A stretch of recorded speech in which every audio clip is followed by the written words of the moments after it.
야수의 심정으로 유신의 심장을 쐈다.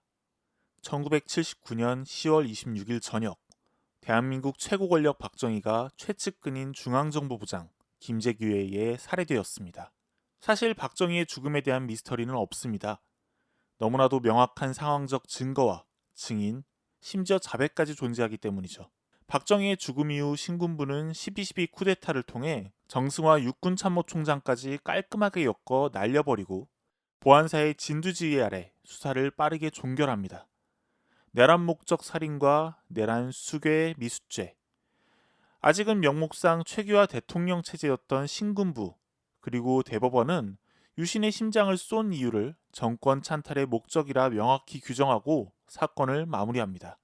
하지만 정작 사건의 당사자인 김재규의 이야기는 다릅니다. 김재규가 법정에서 했던 발언과 항소 보충 이유만을 놓고 보면 1979년 10월 26일의 사건은 살인이 아니라 혁명이었습니다. 이후 이로 인해 뜻하지 않은 갖은 오해와 왜곡이 발생합니다. 유신의 2인자이자 중앙정보부장 김재규가 민주화 열사로 둔갑한 것이죠. 어쨌든 1980년 1월 28일 김재규는 대법원에서 결국 사형을 구형당하고 같은 해 5월 24일 사형이 집행됩니다. 유신의 심장을 쏜 지 7개월 만에 벌어진 일이죠. 도대체 김재규가 박정희를 쏜 진짜 이유는 무엇이었을까요? 남아있는 여러 개의 진술과 그가 마지막 선고전에 썼다는 보충 항소 이유서 등의 여러 차례 등장하는 유신 체제에 대한 비판과 자유민주주의에 관한 이야기는 이상하기만 합니다. 유신의 선봉이라고 할 수 있는 중앙정보부장의 입에서 나올 소리는 아니기 때문이죠. 그는 대체 왜 자신의 평생 행보와 쉽게 어울리지 않을 말로 자신을 변호하려 했을까요? 우선 사건이 벌어지기 7년 전인 1972년 10월 17일로 돌아가 보죠. 박정희는 대통령 특별선언의 이름으로 체제개혁을 위한 비상조치를 단행합니다. 곧 비상계엄이 선포되고 의회가 해산되죠. 이른바 10월 유신입니다. 이후 외향적으로나마 남아있던 민주주의는 크게 후퇴했고 박정희의 1인 독재는 더욱 굳건해집니다. 당시 박정희는 국내적으로 고립된 상태였습니다. 우선 국제적으로는 닉슨 독트린으로 대표되는 미국의 동아시아 정책 변화가 이뤄지고 있었습니다. 미국과 중국의 화해 분위기가 조성되었고 베트남 철군이 이뤄졌죠. 그런데 정작 같은 시기 한국과 북한의 갈등은 최고 수준이었습니다. 무장한 간첩들이 청와대 뒷산까지 침투했고 미군의 해군 정보함 푸에블로우가 납북되는 사건까지 일어난 건데요. 이런 상황에서 주한미군의 철수 이야기까지 나오기 시작했습니다. 박정희의 입장에서는 큰 위기를 맞닥뜨린 상황이었죠. 하지만 더 큰 문제는 내부에 있었습니다. 1967년 총선에서부터 시작된 신민당의 약진과 공화당의 위기가 그것이죠. 이는 1971년 신민당 대통령 후보 김대중과 박정희의 대결에서 가장 극렬하게 나타났습니다. 박정희가 대선에서 아슬아슬한 승리를 맛봤지만 여론의 흐름은 김대중과 야당에게로 넘어가는 분위기였습니다. 대선 이후 박정희는 곧바로 국가 비상사태를 선언하고 뒤이어 국가 보위에 관한 특별조치법을 입법화한 뒤 유신헌법을 제정합니다. 박정희의 입장은 명확했습니다. 공산주의자들과 손을 잡는 미국 때문에 생긴 이 중차대한 위기 속에서 국민을 현혹시키는 야당 세력 때문에 내부적인 혼란을 겪고 있다. 이를 해결하기 위해선 내가 나서서 주체적으로 근대화를 이끌어야 한다. 야당과 대학생을 비롯한 대중운동 세력은 주체적 근대화의 방해물이니 즉각 해산시키자. 이를 위해 박정희와 그의 정권은 1972년 10월 17일 국회를 해산시키고 비상계엄령을 발동, 대통령 특별선언을 통해 새로운 체제, 즉 유신으로 돌입합니다. 흥미로운 사실은 유신 체제의 핵심에 자유민주주의가 있었다는 겁니다. 박정희 정권은 유신을 설명하며 자유민주주의 체제 수호라는 표현을 수차례 강조합니다. 이들에 따르면 유신은 민주주의 포기가 아니라 민주주의를 우리 실정에 맞도록 보다 적극적으로 실천하는 것이었습니다. 민주주의를 범인류적 가치를 지닌 보편적인 것으로 상정하면서 한국적이라는 수식어가 단순히 민주주의를 유보시키는 것이 아니라 한국 민족에 의한 창조적 실천을 행하는 것이라고 의미를 부여한 것이죠. 이들에 따르면 유교적 전통 속에서는 통치자가 인의 가치를 체화한 군자의 자격을 갖춘 군주였습니다. 때문에 한국적 민주주의는 이처럼 인격적 지배 전통을 살린 정치 시스템, 즉 지도자의 영도력에 의해 통치가 행사되는 유신체제라고 할 수 있었죠. 이러한 인식하에서 엄격하게 통제된 사회적 분위기가 형성되었습니다.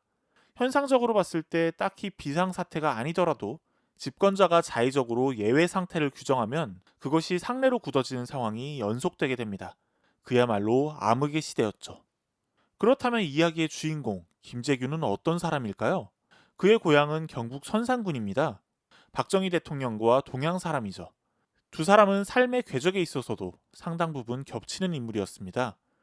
1946년 육군사관학교의 전신인 조선국방경비사관학교 제2기생으로 입교하여 박정희와 동기생으로 인연을 맺었으며 고향과 교사를 지낸 경력이 같아 실제로 가까이 지내기도 했죠.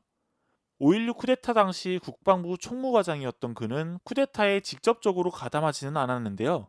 하지만 1968년 1.21 사태 이후 방첩부대장에 취임하여 방첩부대를 보안사령부로 개편하고 초대 보안사령관이 되었으며 1973년 유신정후의 1기 국회의원이 되어 본격적인 유신 인사로 거듭납니다.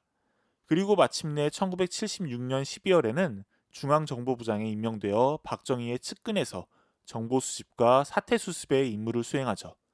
유신과 함께 성장한 인물이자 한국적 민주주의의 신봉자라고 할 수 있는 인물이 바로 그 김재규였던 겁니다. 결론부터 말하자면 12.6 사태에 대한 전말은 여러 매체를 통해 알려진 것처럼 그리 복잡하게 전개된 사건은 아닙니다.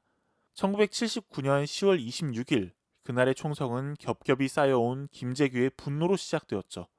자세한 상황을 확인하기 위해서는 그가 붙잡힌 뒤 초기에 남긴 자필 진술서를 살펴볼 필요가 있습니다. 본인은 76년 12월 4일부터 정보부장으로 근무해왔다. 전국이 시끄럽고 야당의 활동이 날로 적극화돼 가고 있었다. 이에 대한 본인의 수습 방안이 실패를 반복하여 무능함이 노출됐다. 본인 및 형제 등의 이권 개입과 비위가 노출되어 대통령으로 경고 친서를 받아놓고 있었다. 군 후배이자 연하의 차지철이 너무 오만방자하여 수차에 걸쳐 수모를 당했고 대통령은 이런 차지철만 편애했다. 이런 사유로 79년 4월경부터 대통령과 차지철 경호실장을 암살하고 군부의 지지를 받아 직접 집권하라고 결심했다. 그 후 기회를 엿보기 시작했다. 곧 있을 대통령의 중요 인사단행에 본인이 포함될 것이라는 데에 불만을 느꼈다. 10월 19일 부산 지역 소요 사태를 관찰했다. 정부에 대한 불신이 매우 컸다. 이런 소요가 서울, 대구 등 5대 도시로 확산되면 경제가 침체되고 현 정권이 끝장을 맞을 것이라고 생각했다. 이럴 때에 거사를 하면 국민적 지지를 받을 수 있다고 생각했다. 여러 가지 사정으로 보아 본인은 11.6 만찬 기회가 결행의 적기라고 생각하게 됐다. 사건을 일으킨 뒤 김재규 입장에서는 자신의 거점인 중앙정보부로 가서 사건 수습과 뒷공작을 하는 것이 최선책이었습니다. 그러나 그날의 선택은 달랐죠. 김재규의 선택은 중앙정보부가 아닌 육군본부였습니다. 김재규의 증언에 의하면 시해 이후 자신의 말에 전군이 모두 따라줄 것이라 생각했습니다. 다소 아니란 생각이었죠. 치밀한 준비 없이 벌어진 사건이었던 겁니다. 이때부터 본격적인 눈치 싸움이 시작됩니다. 박정희를 정점으로 움직이던 유신 정권이 절대자를 잃었으니 그 다음 권력이 누가 될 것인지는 초미의 관심사였습니다. 유신의 한국적 민주주의의 핵심에는 바로 절대 권력자의 존재가 필수 불가결했기 때문입니다. 여기서 그의 조력자였던 비서실장 김계원과 김재규가 서로 어긋나게 됩니다. 뒤늦게 주요 인사들이 모인 벙커를 찾은 김계원은 김재규에게 동조 세력이 없다는 것을 간파합니다. 이후 김재규가 범행에 사용했던 권총을 내놓으면서 범행 사실을 폭로하게 되죠. 노재현 당시 국방장관은 즉시 체포령을 내렸고 김재규는 헌병대장 김진기와 보안사령관 전두환에게 안가로 끌려가게 됩니다. 그 후 재판을 통해 주모자인 김재규 그리고 암살에 참여한 박선호와 박흥주, 이기주, 유성옥, 김태원 전원과 현장에 있었던 김계원에게 내란 음모죄로 사형이 선고됩니다. 이후 1980년 5월 24일 이전에 총살된 박흥주와 감형된 김계원을 제외한 5명은 서울구치소에서 교수형에 처해졌습니다. 김재규는 재판 과정에서 꾸준히 자유민주주의를 외쳤습니다. 유신의 최전방에 있었던 그가 생각한 자유민주주의는 대체 무엇이었을까요? 유신 반대 운동의 전면에 서 있었던 학생, 지식인들의 저항 논리와 같은 것이었을까요? 김재규가 과연 정말로 민주주의에 관심이 있었는지, 아니면 단순히 자기 합리화를 위해 즉흥적으로 민주주의를 외친 것인지는 아직 논쟁의 여지가 있습니다. 김재규를 다룬 재판이 전두환의 압력을 받아 제대로 진행되지 못하였음을 감안하면 김재규의 목적은 명확하게 규정되었다고 볼 수 없다고 주장하는 사람들도 있죠. 하지만 그의 발언과 증언들에 나타난 자유민주주의는 꽤 간단한 논리 구조를 가지고 있습니다. 자유민주주의는 반유신이라는 명제가 그것이죠. 유신의 곁에서 살아온 스스로를 부정하는 논리이자 실체가 없는 빈약한 논리였죠. 한마디로 유신과는 다른 보편적 가치로서의 민주주의에 대한 이해가 높은 사람은 아니었다는 겁니다. 그렇다면 유신의 시작부터 끝까지 박정희 옆에서 유신을 수호하던 그가 왜 갑자기 반유신의 투사처럼 행동했던 걸까요? 김재규가 보안사로부터 조사를 받으며 군사재판에 회부되자 적법한 절차에 의해 그의 옆에도 변호사들이 서게 됩니다. 여기서부터 그가 살 수 있는 방법을 찾게 되었죠. 마침 절대자가 무너지고 주인 없는 유신 체제에서 서울에 봄이 찾아오고 있었습니다. 어쩌면 이들은 그가 내뿜은 총소리를 혁명으로 바꿀 수 있는 조건이 만들어졌다고 판단한 건지도 모릅니다. 이제 여러분의 판단이 남았습니다. 김재규는 정말 세간에서 떠도는 것처럼 지금의 우리 시대를 있게 한 민주화의 투사일까요?